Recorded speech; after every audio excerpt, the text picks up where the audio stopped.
নবী বলেন, ও রমণীরা, ও নারীরা, যে সমস্ত নারী এই চারটা কাজ করবে, এই চারটা কাজের গ্যারান্টি দিবে, তাদেরকে জান্নাতের 8টা দরজার গ্যারান্টি দেয়া হবে। কি চারটা কাজ? 1 নাম্বার, আল মারআতু ইযা সাল্লাত খামসাহা, যে নারী 5 ওয়াক্ত নামাজ পড়ে। কি করে? জেলা স্টেডিয়ামে অবস্থানরত আমার নারীরা, বোনেরা, বিশ্বনবী আপনাদেরকে 4টা কাজের কথা বলেছেন, খুব বেশি না। 4টা করলে 8 জান্নাতের দরজা সব খোলা। কোনটা দিয়ে যাবেন? যেটা দিয়ে মনে চায়। 1 নাম্বার 5 ওয়াক্ত নামাজ। আমার বোনেরা জোহরের নামাজ পড়তে পড়তে এটা আসরে নিয়ে যায়, আসর পড়তে পড়তে এটা মাগরিবে নিয়ে যায়। এরকম আসরে নাই? লালমনিরহাটে হয়তো নাই। আমার বোনেরা এটা করবেন না। ইন্নাস সালাতা কানাত আলাল মুমিনিনা কিতাবাম মাওকুতা, সময় মতো পড়বেন। সামাত শাহরা, রমাদানের রোজাগুলো রাখবেন। হাফিজাত ফুরুজাহা, যে নারী তার চরিত্রকে হেফাজত করে, তার প্রাইভেট হেফাজত করে, তার লজ্জাস্থান হেফাজত করে। ও মায়েরা, আপনার এই গর্ভ যে কত দামি আপনি জানেন না। আপনার এই গর্ভ থেকে জন্মাবে আগামীর সালাহুদ্দিন আল আইয়ুবী। আপনার গর্ভ থেকেই জন্মাবে ইমাম আল মাহদি আল মুনতাজার। আপনার পেট থেকে জন্মাবে আবু সাইদের মতো বীর সৈনিক। আপনার পেট থেকে জন্মাবে মুগ্ধের মতো বীর মুজাহিদ। আপনি জানেন না কে আসবে আপনার পেট থেকে। সময়টাকে কাজে লাগান, ইসলামকে বুঝেন, মানেন, আমাদের ইসলামিক লেকচারগুলো শোনেন। আমরা যে বার্তাগুলো, ইনস্ট্রাকশনগুলো, দিক নির্দেশনাগুলো আপনাদের খেদমতে রাখি, এগুলো মেনে চলুন। আপনিই পারেন আপনার ঘরটাকে জান্নাতের টুকরা বানাতে। একটা family, it's a very big institution and you are the MD, the managing director of this institution. চিল্লায় বলেন ঠিক কি না? চাইলেই পারেন ঘরটারে জান্নাতের টুকরা বানাতে। 5 ওয়াক্ত সালাত, রমাদানের রোজা, নিজের চরিত্রের হেফাজত, ও আতাআত বালাহা, স্বামীর আনুগত্য। এটাতে অনেকে ভুল করে থাকে। হায় রে আমার বোনেরা, স্বামীর আনুগত্যকে এটা নিজের অপমান মনে করবেন না। আপনার স্বামী আপনার সবচেয়ে বড় গার্ডিয়ান, তিনি আপনার সবচেয়ে ভালো চায়। নারী কখনো গার্ডিয়ানশিপের বাইরে থাকতে পারে না। হয় আপনি বাবার গার্ডিয়ানশিপের ভেতরে, বাপ না থাকলে ভাই আপনার গার্ডিয়ান, ভাই না থাকলে চাচা গার্ডিয়ান, বিয়ের পরে আপনার স্বামী আপনার গার্ডিয়ান। শরিয়া সম্মত স্বামীর আদেশগুলো আপনি মেনে চলবেন, কিন্তু শরিয়া বিরুদ্ধ কোনো আদেশ মানতে আপনি বাধ্য নয়। আওয়াজ করে বলুন সবাই ঠিক কি না? এই 4টা কাজ যদি কোনো নারী করে, বিশ্বনবী বলেন জান্নাতের 8টা দরজা খোলা। তোমার যেটা দিয়ে মনে চায় সেটা দিয়ে জান্নাতে তুমি এন্ট্রি নিতে পারবা। বিশ্বনবীর বয়স তখন প্রায় 51 বছর। কত বছর? বিশ্বনবীর সবচেয়ে কাছের মানুষ খাদিজা রাদিয়াল্লাহু তাআলা আনহা ইন্তেকাল করেছেন। বিশ্বনবী বড্ড কষ্ট পেলেন, হৃদয়টা ভেঙে খান খান। যিনি ঘরের ভেতরে বিশ্বনবীকে সান্ত্বনা দিতেন, ভালোবাসা দিতেন, বাইরে গেলে কুরাইশরা বকাঝকা করে, অত্যাচার করে, কিন্তু আম্মাজান খাদিজা রাদিয়াল্লাহু তাআলা আনহা ঘরটারে এমন শান্তির নীড় বানায় রেখেছেন, এই ঘরের ভিতরে ঢুকলে বিশ্বনবীর কলিজাটা ঠান্ডা হয়ে যেত। এজন্য রব্বুল আলামিন বলেন, খাদিজা, ও আমার বান্দি খাদিজা, জান্নাতে এমন স্পেশাল একটা ঘর আমি তোমার জন্য রেডি করে রেখেছি। ওই ঘরের মধ্যে কোনো আওয়াজ নাই, ওই ঘরের মধ্যে কোনো নয়েজ নাই, ওই ঘরে কোনো বিশৃঙ্খলা নাই। কারণ মক্কার জমিনে আমার নবী কুরাইশদের বিশৃঙ্খলা, নয়েজ আর ঝামেলাগুলোকে উপেক্ষা করে যখন তোমার ঘরের ভিতরে ঢুকতো, ঘরটারে তুমি শান্তির নীড়, ঠান্ডা, নীরব, নিস্তব্ধ, নিঝুম আর শান্তির নীড় বানিয়ে রেখেছ। এজন্য জান্নাতে স্পেশাল একটা শান্তির নীড় আমি তোমারে উপহার দেব। ওই প্রিয়তমা স্ত্রী খাদিজা ইন্তেকাল করলেন, বিশ্বনবীর হৃদয় ভেঙে খান খান। আবার ওনার চাচা আবু তালেব ইন্তেকাল করলেন, যিনি পলিটিক্যাল শেল্টার দিতেন নবীকে। কে দিতেন? আবু তালেবের ভয়ে, বিশ্বনবীর এই চাচার ভয়ে কোনো মুশরিক নবীর গায়ে হাত দেওয়ার সাহস পায় নাই। এখন স্ত্রীও নাই, চাচাও নাই, নবীকে আশ্রয় দেওয়ার কেউ নাই। নবীর চারদিকে অন্ধকার। নবী এখন কই যাবেন? আমার পেয়ারা নবী নতুন স্টেশন খুঁজতেছেন, নতুন দাওয়াতি প্ল্যাটফর্ম খুঁজতেছেন। তিনি যায়েদ বিন হারেসা রাদিয়াল্লাহু তাআলা আনহুকে নিয়ে মক্কার পাশের একটা নেইবরিং সিটি তায়েফে চলে গেলেন। কোথায় চলে গেলেন? লালমনিরহাটের ভাইয়ের আওয়াজ করে বলেন, কোথায় গেলেন? তায়েফে চলে গেলেন দিনের দাওয়াত দেওয়ার জন্য। কি দেওয়ার জন্য? নাকি জমি কিনতে গেছিলেন? জমি কিনতে, দুনিয়ার যশ খ্যাতির জন্য, নিজের কোনো লাভের জন্য? তায়েফবাসীদেরকে জাহান্নামের আগুন থেকে বাঁচানোর জন্য। আওয়াজ করে বলতে হবে ঠিক কিনা? বিশ্বনবী বিশাল মরুপথ, পাহাড়ি পথ পাড়ি দিয়ে তায়েফের মরুজমিনে গেলেন কোরআনের দাওয়াত নিয়ে, ইমানের দাওয়াত নিয়ে। কিন্তু তায়েফের লোকেরা বিশ্বনবীর দাওয়াতকে শুধু প্রত্যাখ্যান করেই থামে নাই, তারা বিশ্বনবীর সাথে অত্যন্ত খারাপ আচরণ করেছে, বিশ্বনবীকে শারীরিকভাবে হেনস্থা করেছে, আমার নবীকে শারীরিকভাবে অত্যাচার করেছে, আমার পেয়ারা নবীর গায়ে পাথর মেরেছে, বিশ্বনবীর গা বেয়ে ঝরঝর করে রক্ত ঝরেছে, নবী জামিনের মধ্যে লুটিয়ে পড়েছেন, আবার মেরেছে, আবার নবী হাঁটতে শুরু করলেন, পেছন থেকে আবার মেরেছে, আবার নবী রক্তাক্ত হয়ে জামিনের মধ্যে লুটিয়ে পড়লেন, আবার মেরেছে। বিশ্বনবীর মতো এত সুশ্রী মানব, বিশ্বনবীর মতো এত শুভ্র মানব, বিশ্বনবীর মতো এমন চমৎকার দেহাবয়ব দিয়ে রব্বুল আলামিন কাউকে বানান নাই। এরকম চমৎকার মানুষটাকে তারা তায়েফের ওই জামিনে রক্তাক্ত করেছে। বিশ্বনবী দুনিয়ার কোনো স্বার্থের জন্য সেখানে যান নাই, নিজের কোনো লাভের জন্য, প্রাপ্তির জন্য যান নাই, তায়েফবাসীদের জাহান্নামের আগুন থেকে বাঁচাতে গিয়েছেন। ঠিক কিনা বলেন?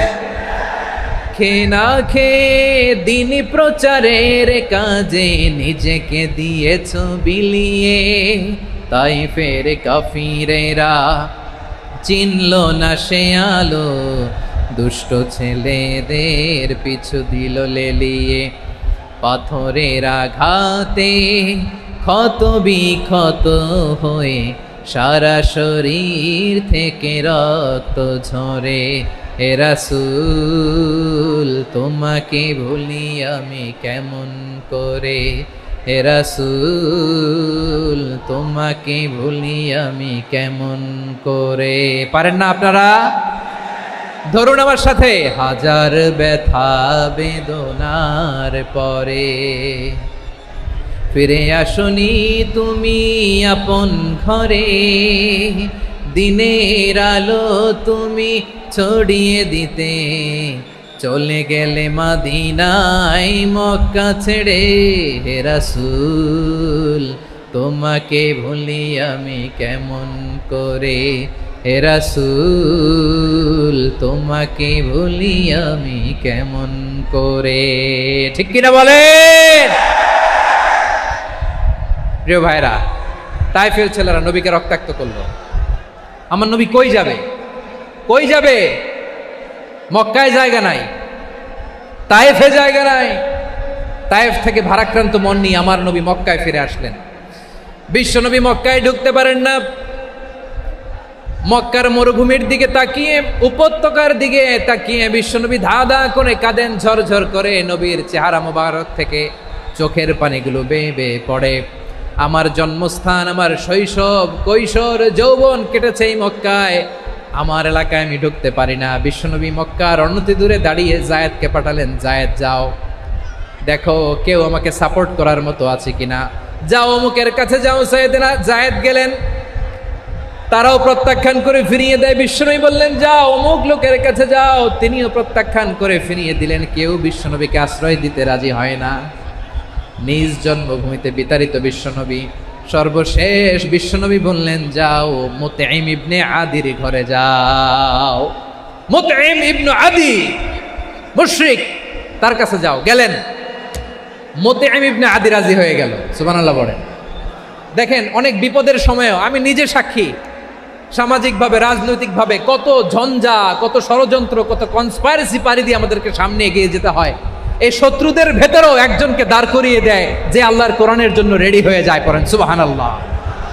মুতঈম ইবনে আদি, আল্লাহ তার মনকে নরম করে দিলেন। মুতঈম বলে, মুহাম্মদ আমি তোমাকে আশ্রয় দিব। তার দুই ছেলেকে পাঠালেন, যাও খোলা তলোয়ার নিয়ে, স্কট দিয়ে, গার্ড অফ অনার দিয়ে মুহাম্মদকে মক্কায় ঢুকাও, আর বলো আমি আমান দেব। আমান কি দিব? আমান মানে সিকিউরিটি, নিরাপত্তা। সিকিউরিটি ছাড়া, আমান দেওয়া ছাড়া কেউ থাকতে পারতো না মক্কায়। দুই ছেলে বিষ্ণু ইসা ইসলামকে নিয়ে আসলো। নবী কাবার চারদিকে তাওয়াফ করলেন, নামাজ পড়লেন। আবু জাহেল, উতবা, শাইবা, ওয়ালিদ ইবনে মুগীরা সবাই দেখে, কেউ কিছু করতে পারে না। কারণ মুতঈম ইবনে আদি ঘোষণা দিয়েছেন আমি মুহাম্মদকে আমান দিয়েছি, মুহাম্মদের গায়ে যেন কেউ স্পর্শ না করে। আওয়াজ করে পড়েন সুবহানাল্লাহ। নবীর এই বিপদকালে মুহূর্তে মুতঈমের হৃদয়টারে নরম করে দিল কে? আচ্ছা, লালমনির হাটের ভাইয়েরা বলেন, এই মুতঈম কি মুসলিম ছিল না মুশরিক? সবাই বলতে হবে মুসলিম না মুশরিক। তাহলে মুশরিকের কাছ থেকে নবী পলিটিক্যাল অ্যাসাইলাম, আধুনিক রাষ্ট্রবিজ্ঞানের ভাষায় পলিটিক্যাল অ্যাসাইলাম, যেটাকে বলে রাজনৈতিক আশ্রয়, ওনার আমান বা নিরাপত্তার এই ঘোষণায় তিনি মক্কায় ঢুকলেন। যতদিন নিরাপত্তা ছিলেন। মুতঈম যখন মারা গেল, বিষ্ণু ইসলাম হিজরত করে মদিনায় চলে গেলেন। সুবহানাল্লাহ। কিন্তু মুতঈম যে বিশ্বনবীর উপকার করছে এটা বিশ্বনবী ভুলে নাই। আমাদের অনেকে আছে উপকার করার পরে আর খেয়াল থাকে না, খাওয়ার পরে গলা দিয়ে নামলে আর খেয়াল থাকে না, এরকম আছে না নাই? আমার নবী ভুলে নাই। বদরের প্রান্তরে 70 জন কাফেরকে যখন বন্দি করে বিশ্বনবীর সামনে হাঁটু গেড়ে দাঁড় করানো হলো, বসানো হলো, 70 জন কাফের। কয়জন? বিশ্বনবী তাদের দিকে তাকিয়ে বললেন, সহিহ বুখারীর বর্ণনা, লাউ কানাল মুতঈম ইবনু আদি হাইয়ান সুম্মা কাল্লামানি হাউলাইন নাতনা লা তারাকতুহুম লাহু।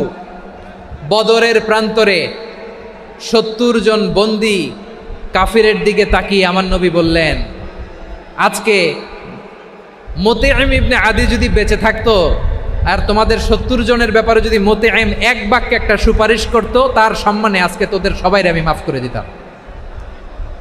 সুবহানাল্লাহ। নাই ওই যে চিল্লাচিল্লি যে কথা বোঝে নাই, কোন জিনিস মিস করছে ওরা নিজেরাও বোঝে নাই। বিশ্বনবী মুতঈমের এই সাহায্যের কথা বলে নাই। 70 জন মুশরিক হাঁটু গেড়ে বসা, নবী চাইলে এখনই এক্সিকিউশন অর্ডার দিতে পারে। তিনি বললেন, আজকে যদি মুতঈম বেঁচে থাকতো আর মুতঈম যদি তোদের জন্য সুপারিশ করতে, এই আবর্জনাগুলোর ব্যাপারে সুপারিশ করতে, আমি মুহূর্তেই তোদেরকে এমনি মাফ করে দিতাম। এবার বলেন, ইসলাম কি ন্যারো মাইন্ডেড না ব্রড মাইন্ডেড? শুধু তাই নয়, যাকে যে সম্মান দেয়ার আমার নবী দিতেন, হোক আস্তিক হোক নাস্তিক, হোক মুসলিম হোক অমুসলিম। বিষ্ণু ইসলাম যখন রোমান সম্রাটের কাছে চিঠি লিখেছেন, আমার প্রিয় লালমনিরহাটের ভাইরা, অল্প কয়েক মিনিট কয়েকটা জরুরি কথা বলবো, এদিকে তাকান, এদিকে তাকান। রোমান সম্রাটের কাছে বিশ্বনবী যখন চিঠি লিখলেন মিন মুহাম্মদ রাসূলিল্লাহ ইলা হিরাকলা আযীমির রোম, মুহাম্মদের পক্ষ থেকে হিরাক্লিয়াসের কাছে, যিনি হচ্ছেন আযীমির রোম। এটা নবী নিজ থেকে বানায় লিখছেন অতিরিক্ত সম্মান দিয়ে। কোন রাষ্ট্রপ্রধান যখন আসে তাদেরকে আমরা কি বলি জানেন? তার নামের শেষে HE এটা লিখতে হয়, H.E. মানে হিজ এক্সেলেন্সি। কি লেখে? হিজ এক্সেলেন্টি, অথবা ইউর হাইনেস, ইউর ম্যাজেস্টি। দেখেন, বিশ্বনবী সাল্লাল্লাহু আলাইহি ওয়াসাল্লাম সব নবীদেরও নবী, তিনি একজন মুশরিক খ্রিস্টান সম্রাট রোমান সম্রাটের কাছে চিঠি লিখতে যেয়ে লিখতেছে, ইলা হিরাকলা আযীমির রোম, হিরাক্লিয়াসের কাছে আমার চিঠি, যিনি রোমের আযীম, হিজ হাইনেস, মানে রোমের অনেক সম্মানিত এক বাহাদুর। আওয়াজ করে বলেন সুবহানাল্লাহ। তার মানে যাকে যে সম্মান দেয়ার এটা বিশ্বনবী দিতেন। এমনকি যেই ইহুদিরা ভালো ছিল, এই ইহুদিদেরও প্রশংসা করেছেন বিশ্বনবী মুহাম্মদুর রাসূলুল্লাহ সাল্লাল্লাহু আলাইহি ওয়াসাল্লাম। এক ইহুদির প্রশংসা করেছেন বিশ্বনবী। ইহুদির কার? আমি তো আমার ভাইয়ের প্রশংসা করি না, আমি তো এক আলেম আরেক আলেমরে স্পেস দেই না, আমি তো এক দায়ী আরেক দায়ীর সাথে বসতে চাই না। আমার নবী ইহুদির প্রশংসা করে। কার প্রশংসা? ওই ইহুদির নাম ছিল মুখাইরেক। সিরাত গ্রন্থ ঘাটলে পাবেন। তিনি বলেছেন, মুখাইরেক খাইরু ইয়াহুদ, Mukhayriq is the best of the Jews. জুইশদের মধ্যে সে সবচেয়ে ভালো। কেন প্রশংসা করলেন তার? এর কারণ মদিনা চার্টারে কথা ছিল সব ধর্মের মুসলিম, মুশরিক, ইহুদিরা মিলে মদিনাকে রক্ষা করবে। কিন্তু 3য় হিজরিতে যখন উহুদের যুদ্ধ শুরু হলো, সবার কথা ছিল যেই আক্রমণ করে আমরা মদিনাকে বাঁচাবো। কোন শহরকে বাঁচাবো? মদিনাকে। কিন্তু কুরাইশরা যখন অ্যাটাক করলো, ইহুদিরা আর আসে না, ইহুদিরা আর বেরোয় না। বিষ্ণু বললেন, ওহে ইহুদিরা, তোমরা না চুক্তি করলে আমার সাথে যে মদিনা বাঁচাতে সবাই ঝাঁপিয়ে পড়বো, আসো। একটা ইহুদিও বেরোয় না, কেউ আসে না সেদিন, একজন ছাড়া। তার নাম মুখাইরেক। তার নাম কি? মুখাইরেক বাহাদুরের মতো ঘোড়সাওয়ার হয়ে বেরিয়ে গেলেন এবং বললেন, গোটা ইহুদি সাম্রাজ্যের একজনও যদি না আসে, আমি মুখাইরেককে কেউ ঘরে আটকে রাখতে পারবে না। বেরিয়ে আসলেন, এসে বললেন, আমি মুহাম্মদের পক্ষে যুদ্ধ করব। আমি মারা গেলে আমার সম্পদ আমার উত্তরাধিকারীরা পাবে না, আমার সম্পদ তোমরা মুহাম্মদকে দিয়ে দিবা। সুবহানাল্লাহ বলেন। উহুদের ময়দানে 70 জন মুসলমান শহীদ হলো। এই ইহুদি সেও মুসলমানের পক্ষে যুদ্ধ করে নিহত হলো। সুবহানাল্লাহ বলেন। মুসলিমদের লাশ যখন নিয়ে আসা হলো, এই মুখাইরিকের লাশও নিয়ে আসা হলো। মুসলিমদের লাশের পাশে মুখাইরিকের লাশ দেখে বিশ্বনবী মুখাইরিকের প্রতি অনেক খুশি হলেন। আর বিশ্বনবী খুশি হয়ে বললেন, মুখাইরিক খয়রু ইয়াহুদ, মুখাইরিক যদিও তুমি ইহুদি, তারপরেও তুমি সব ইহুদিদের মধ্যে সেরা ইহুদি। পড়েন সুবহানাল্লাহ। আমার নবী ইহুদিকেও সম্মান দিতে কার্পণ্য করে নাই। আওয়াজ করে বলেন আল্লাহু আকবার। প্রিয় ভাইরা, এবার সর্বশেষ আওয়াজ করে বলেন, ইসলাম কি ন্যারো মাইন্ডেড নাকি ব্রড মাইন্ডেড? সবাই বলেন ন্যারো মাইন্ডেড না ব্রড মাইন্ডেড? এজন্য অমুসলিম হইলেই তারা আমাদের শত্রু নয়। শত্রু কারা? এই লালমনিরহাটের ভাইয়েরা শোনেন, শত্রু কারা? যে সমস্ত অমুসলিম আমাদেরকে নিশ্চিহ্ন করে দিতে চায়, যে সমস্ত অমুসলিম আমাদের ভূখণ্ড থেকে আমাদেরকে তাড়িয়ে দিতে চায়, যে সমস্ত অমুসলিম আমার ধর্ম নিয়ে তুচ্ছতাচ্ছিল্য করে চিল্লায় বলেন ঠিক কিনা, তারা আমাদের শত্রু। সাধারণ অমুসলিমরা আমার শত্রু নয়। এই যে হিন্দুরা থাকে এরা আমার ভাই, বৌদ্ধরা আমার ভাই, খ্রিস্টানরা আমার ভাই, ইহুদিরা আমার ভাই। তারা দিনই ভাই নয়, তারা মায়ের পেটের ভাই নয়, তারা মানবিক দিক থেকে ভাই। ও মানুষ, আমিও মানুষ। ইসলাম মানুষকে সম্মান করে, চিল্লায় বলো ঠিক কিনা। যারা আমাদের অস্তিত্বকে নিশ্চিহ্ন করতে চায়, যারা আমাদের ভূখণ্ডকে দখল করতে চায়, যারা আমাদেরকে নিয়ে মকারি করে, ফান করে, টিটকারি করে, আমার ধর্ম নিয়ে খেলা করে, তাচ্ছিল্য করে, ওদের বিরুদ্ধে আমাদের জিহাদ। সাধারণ মুসলিম আমাদের শত্রু নয়। আপনি জানেন নিউ ইয়র্কে, আমি তো নিউ ইয়র্কে ছিলাম অনেকদিন, ওখানে ফিলিস্তিনিদের পক্ষে যখন আমরা মিছিল করেছি, অনেক ইহুদি আমাদের সাথে মিছিলে দাঁড়িয়েছে। কারণ ওরাও জানে এই ভূখণ্ড ফিলিস্তিনিদের ভূখণ্ড। আওয়াজ করে বলো লালমনিরহাট ঠিক কিনা। ইসরায়েলের রাজধানী খোদ তেল আবিবে অনেক ইহুদিরা বেঞ্জামিন নেতানিয়াহু তার বিরুদ্ধে মিছিল করেছে। তো তারা কি আমাদের শত্রু? না। অনেক খ্রিস্টান আমাদের সাথে আমাদের স্বার্থ রক্ষায় আমাদের পাশে দাঁড়িয়েছে। খেয়াল রাখবেন, হিন্দু আর হিন্দুত্ববাদ এক নয়, ইহুদি ধর্ম আর জায়নিজম এক নয়। জায়নিজমের বিরুদ্ধে আমাদের সংগ্রাম, আমাদের জেহাদ, চিল্লায় বলেন ঠিক কিনা। এই যে ফিলিস্তিনের ভাইয়েরা, তারা তাদের স্বাধীনতা সংগ্রামের জন্য লড়াই করছে, করে যাচ্ছে, আমরা এটাকে সমর্থন জানাই, চিল্লায় বলো ঠিক কিনা। কাশ্মীরের ভাইয়েরা স্বাধীনতার জন্য সংগ্রাম করছে, আমরা সেই সংগ্রামকে সমর্থন জানাই, আওয়াজ করে বলো ঠিক কিনা। যারাই আমাদের ইসলামকে নিশ্চিহ্ন করতে চায় তাদের বিরুদ্ধে আমাদের সংগ্রাম, আওয়াজ করে বলতে হবে ঠিক কিনা। ওই সমস্ত দুর্বৃত্তদের সাথে আমাদের কোনো সম্পর্ক নাই। আমরা যদি ঐক্যবদ্ধ থাকতে পারি, ওই দুর্বৃত্তরা চান্স পাবে না। আমরা ঐক্যবদ্ধ থাকতে রাজি আছি। লালমনিরহাটের ভাইয়েরা, আমরা ঐক্যবদ্ধ থাকলে ওই দুর্বৃত্তদের কালো হাত ভেঙে দিতে আমাদের সময় লাগবে না। তাদের কালো হাত ভেঙে দিতে রাজি আছে মুসলমান? কারা কারা রাজি? দু হাত তুলে দেখাও।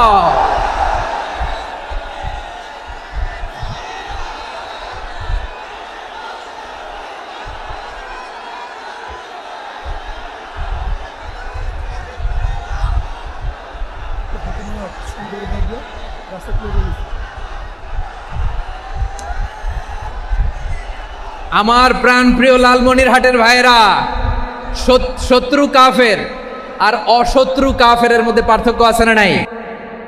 আবু তালেবও মুশরিক, আবু জাহেলও মুশরিক, কিন্তু দুই মুশরিকে পার্থক্য আছে না নাই?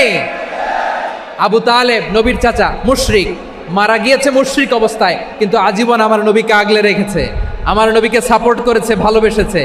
আবু জাহেলও মুশরিক, মারা গিয়েছে মুশরিক হিসেবে, আজীবন আমার নবীর বিরুদ্ধাচারণ করেছে। আবু জাহেলের শক্তি, সামর্থ্য, স্ট্র্যাটেজি, প্ল্যান সব আমার নবীর বিরুদ্ধে ছিল। এই আবু জাহেলের কারণে একটা দিন শান্তিতে আমার নবী মক্কায় ঘুমাতে পারে নাই, চিল্লায় বলেন ঠিক কিনা। এজন্য রব্বুল আলামিন বলেন, লা ইয়ানহাকুমুল্লাহু আনিল্লাযীনা লাম ইউকাতিলুকুম ফিদ-দীন ওয়া লাম ইখরিজুকুম মিন দিয়ারিকুম আন তাবাররুহুম ওয়া তুকসিতু ইলাইহিম ইন্নাল্লাহা ইউহিব্বুল মুকসিতিন।